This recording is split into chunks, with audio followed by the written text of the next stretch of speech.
the Duke can take over, and it will all be straightforward. And I'll appear from time to time as a junior member of the royal family. Of course, George V became ill and died very quickly.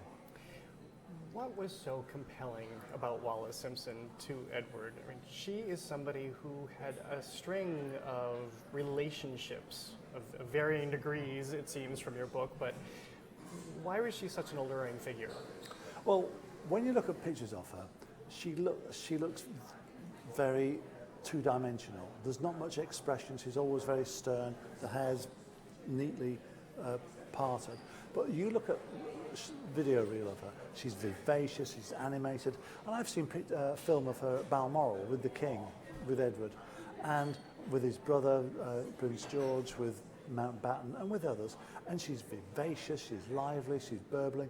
She's really the kind of woman who, you know, commands attention, and Edward was totally beguiled by her, but also she looked after him. Certainly initially, she always was deferential to him, always called him Sir, always referred to him in later life as the Duke, never allowed people to become too close, treated him as a human being, and he liked all that. And even when she was mean and vicious to him, which she was towards the end of their lives, and he would come to her saying, "Are you going to send me to bed in tears tonight?" he would still the next day come back for more. How was she received by the family? That woman, of course they hated her, and she hated them. I mean, the irony for me is that she's buried at Frogmore in the grounds of Windsor Castle, and there, you know, she didn't like England, so she's buried under English soil. She didn't like the royal family, well, she's buried in their backyard, and she didn't really like the king, and she's buried next to him. So they used to call George VI that stuttering idiot, both in conversation and in letters. They used to call the Queen Mother, or the Queen Elizabeth as she was then, Cookie, as in the fat Scottish cook, and they used to call Princess Elizabeth, now of course the Queen, Shirley Temple. To be indelicate, we're talking in the middle of the day, her relationships weren't all consummated. I mean, what was the dynamic that she would find with men? Well, I mean, she always said that she hadn't consummated either marriage, and she was never really keen for, what she said, to allow a man to go below the Mason-Dixon line, as she called it. And she had a kind of a charisma that lured men in. She had a sparkle in the eyes. She was teasing. She was quite coquettish. She was a flirt. She admitted she was a flirt. And you know, in those days, maybe there wasn't as much emphasis paid to the sexual side of their relationship, but she certainly attracted men. We always think of the press and paparazzi as being more ferocious today than ever before. You've written about that with Princess Diana, of course. What was it like in their day? Because everybody was paying attention to what they were doing. Well, when Edward went into abdication, when he abdicated, he stayed with the Rothschild family in Austria, and in the days afterwards, they would find reporters climbing up the ivy, looking through the bedroom windows, and Wallis was in the south of France. She was staying with a man called Herman Rogers, and one morning she puts on her pink dressing gown and opens the curtains, and splat, she's all over the newspapers wearing a pink dressing gown. So there were dozens of journalists following them around. They tried to bribe Herman Rogers. They offered him $100,000. That's a lot of money in those days for his newsreel pictures, which I now have, by the way. They tried to bribe his butler. So yes, the press in those days were as ingenious and as relentless as they are today. I mean, one of the darkest elements of this story is the Nazi Party and their interaction with them, and including Hitler directly, who, as you write, he seemed to have a vested interest in whom the king would marry. Oh, Hitler took it as a personal challenge to help Edward as Prince of Wales, single man. This is before Wallis came firmly on the scene, and he encouraged a German aristocratic family to put their younger daughter, a princess, for a possible bride for the Prince of Wales, because his thinking was very old-fashioned foreign policy. He thought, if you bring in the top people, the royal family, onto our side, that will have considerable influence on the man in the street and make our task of taking the country over that much easier. And that just wasn't a policy limited to Britain. He sent out German aristocrats to Norway, to Holland, to Belgium, all of which were monarchies in those days. And during the war, he tried to capture the King of Norway, the Queen of Holland, and of course there was a plot foiled at the last minute to kidnap the Duke and Duchess of Windsor. It was called Operation Willy. And did they have a part in that? Because you talk about the interactions, the secret meetings, and more seems to come forth, especially over the last decade, about those interactions. Well, yes. I mean, in a previous book called 17 Carnations, I wrote about the attempt to cover up by the Americans and the British about their interactions with the Nazis. Because during the early months of the war, the Duke and Duchess had all their towels and linens and porcelain and statues and all the precious things that they have. They had them stored away in the mountains in the south of France, and they had two rented, and I emphasize rented, buildings, one in Paris, one in the south of France, and yet they decided to contact, through a Spanish emissary, the Nazis and ask them would they look after their rented buildings. Now, for me, I found that extraordinary, because why would they do that unless it was to basically indicate to the Nazis we're on your side in a kind of a subtle communication. You have had access to fresh material in writing this book. What did you discover that others haven't prior to you? Well, I mean, Boston has been the Lamelode, the Aladdin's cave for this particular biographer. Which is surprising, given that she's a Baltimore lady. Well, I mean, I found stuff in Baltimore, but Boston had the papers of a local writer called Cleveland Amory. He was a socialite and later an animal activist. And for 6 months, he spent ghostwriting Wallis's biography. And in the end, he walked off the job because he just found her too difficult to deal with.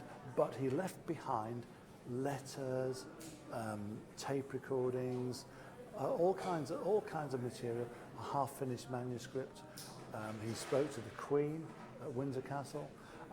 It was a cornucopia of material, and it's informed an awful lot of this biography. So, thank you, Boston. Thank you, Boston Public Library. Yeah, you set up camp in Roxbury, as That's I understand. That's right. Yeah, in Roxbury, wherever that is, it's at the far end of Boston. So it's just at the end of the town of the city line. Yes. And they have a warehouse there, and I went through all these boxes. And because Cleveland Amory, this Boston writer, became an animal activist, most of it had to do with, bison or foxes or dogs and cats and bear baiting and all kinds of stuff. And I'll never forget, myself and a librarian from Boston Public Library were going through this stuff, trolley after trolley load of boxes. We couldn't find anything. Finally, on this annotated list, it said picture of man, woman and child. And I looked at, and I said, let's just have a look at that. So we got the box out and we pulled out the folder, and the picture of man, woman and child was actually George VI, Queen Elizabeth and Princess Elizabeth. And then I found pictures of Edward half naked, about to go swimming, Wallis in a swimsuit, them with their friends, and then we just got armloads of material. Because I spoke to Cleveland's daughter, and she was pretty pessimistic, because she said, well, towards the end of his life, he was looking for all this stuff, he couldn't find it. Thankfully, his secretary did. Do you still have any interaction with the royal family? Well, I've just completed a book on Meghan Markle, which is coming out in April.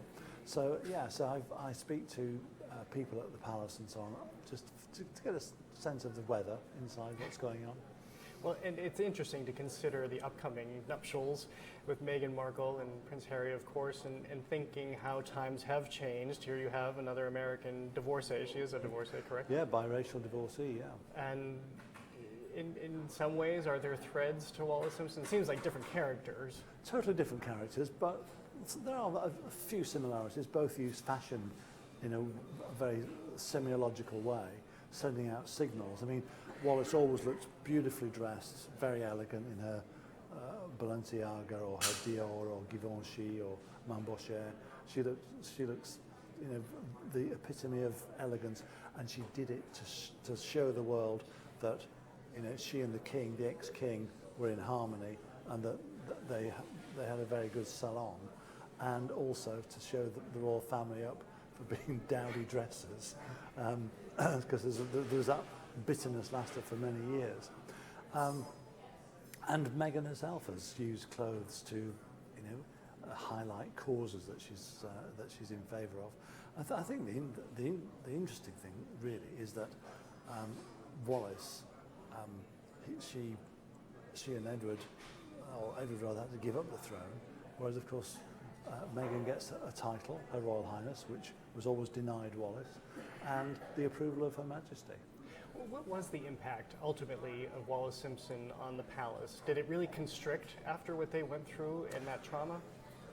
Well, I mean, when you think about it, in Britain, abdication has been a dirty word, but not in the rest of Europe. We've had a pope that's abdicated. King Juan Carlos of Spain has abdicated. The Queen of Holland abdicated a couple of years ago. And it seems to me that rather than the poor old Queen reigning until she goes to that palace in the sky, she should be giving Prince Charles a chance before because he's going to be 70 this year, a chance to have a go with the crown, and then Prince Charles himself should, you know, at some point retire and give it on to Prince William. So the idea of abdication, they would mock that. They would say no. But I believe that if you're a strong, virile, active monarch, is good to represent the head of state. Sort of the parlor game question I've heard come up more and more, and I can't believe it's even entertained. So I'll ask you quickly before we end the interview. Do you think there's any chance of Prince Charles being passed over? About as much chance as me getting pregnant. Okay, that's good to know. I have one final question for you, which is I began by asking, you know, we have these sort of stereotypical images of Wallis Simpson and who she was. We also have this image of the romance of the century, that he would give up the throne, but you described earlier in the interview how there was rancor toward the end of their marriage and lives together. How do we reconcile? Was it a romance of the century or something much different? It was far more.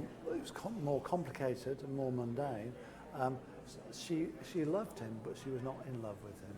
He was besotted with her, and you know, I find the ultimate irony of their relationship is that he died in the arms of a nurse who was from Baltimore, but it wasn't Wallis, and he said 4 words towards the end: Wallis, Wallis, Wallis, Wallis.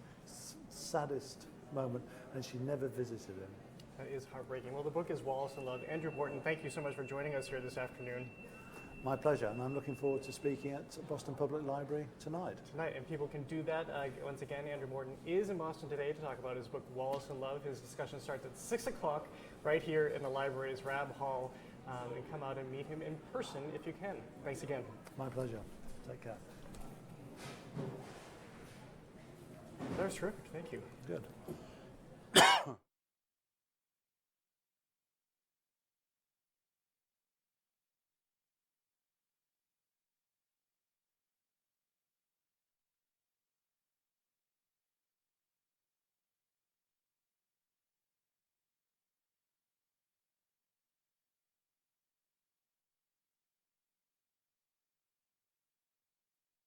And you know, the